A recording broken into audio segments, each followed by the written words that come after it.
Immigration विवाद और Los Angeles में तनाव। इस वक्त अमेरिका में एक बड़ा राजनीतिक और संवैधानिक संकट उभर रहा है। एक तरफ राष्ट्रपति डोनाल्ड ट्रंप हैं, जो देश में इमिग्रेशन को लेकर कड़े कदम उठाने पर जोर दे रहे हैं। वहीं दूसरी ओर कैलिफोर्निया के गवर्नर और लॉस एंजेलिस के मेयर इस नीति के खिलाफ खड़े हैं। खासकर लॉस एंजेलिस जैसे बड़े और महत्वपूर्ण शहर में इमिग्रेशन के खिलाफ चल रही कार्रवाई ने विवाद को हवा दे दी है। इमिग्रेशन रैड और विरोध प्रदर्शन।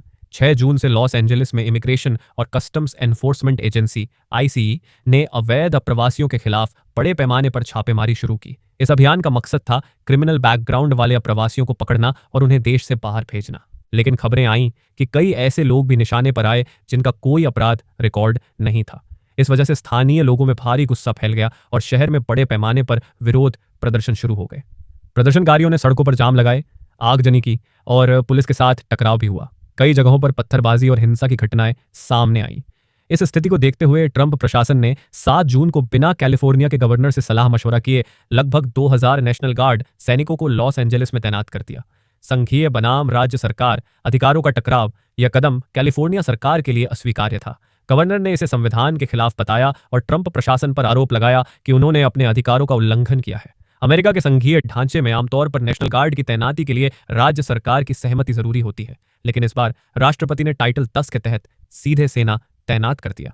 ट्रंप का दावा है कि लॉस एंजेलिस पुलिस कानून व्यवस्था बनाए रखने में नाकाम रही है, इसलिए सेना की मदद जरूरी हो गई है। उन्होंने यह भी चेतावनी दी है कि अगर स्थिति नियंत्रण में नहीं आई तो यूएस मरीन फोर्स को भी तैनात किया जा सकता है। लॉस एंजेलिस की स्थिति और सामाजिक प्रभाव। लॉस एंजेलिस में लगभग 1 मिलियन से ज्यादा अनडॉक्यूमेंटेड अप्रवासी रहते हैं। यह शहर खुद को सैंक्चुरी सिटी घोषित करता है, जहां स्थानीय पुलिस इमिग्रेशन अधिकारियों के साथ सीधे सहयोग नहीं करती। इस वजह से फेडरल रेड के खिलाफ लोगों का गुस्सा और बढ़ गया। कानूनी रूप से ट्रंप प्रशासन पर चौथे संशोधन का उल्लंघन करने का आरोप है, क्योंकि बिना वारंट के लोगों को गिरफ्तार किया जा रहा है। कई इमिग्रेशन अधिकारों के वकील इस आदेश को अदालत में चुनौती दे रहे हैं।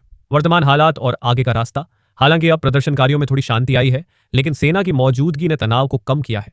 होमलैंड सिक्योरिटी विभाग ने कहा है कि छापेमारी जारी रहेगी। वहीं स्थानीय सामाजिक संगठन प्रभावित परिवारों को कानूनी और मानवीय सहायता प्रदान कर रहे हैं। यह पूरा मामला अमेरिका में इमिग्रेशन नीति, संघीय और राज्य सरकार के अधिकारों के बीच टकराव और नागरिक अधिकारों के संरक्षण के मुद्दे को लेकर एक गंभीर संकट है।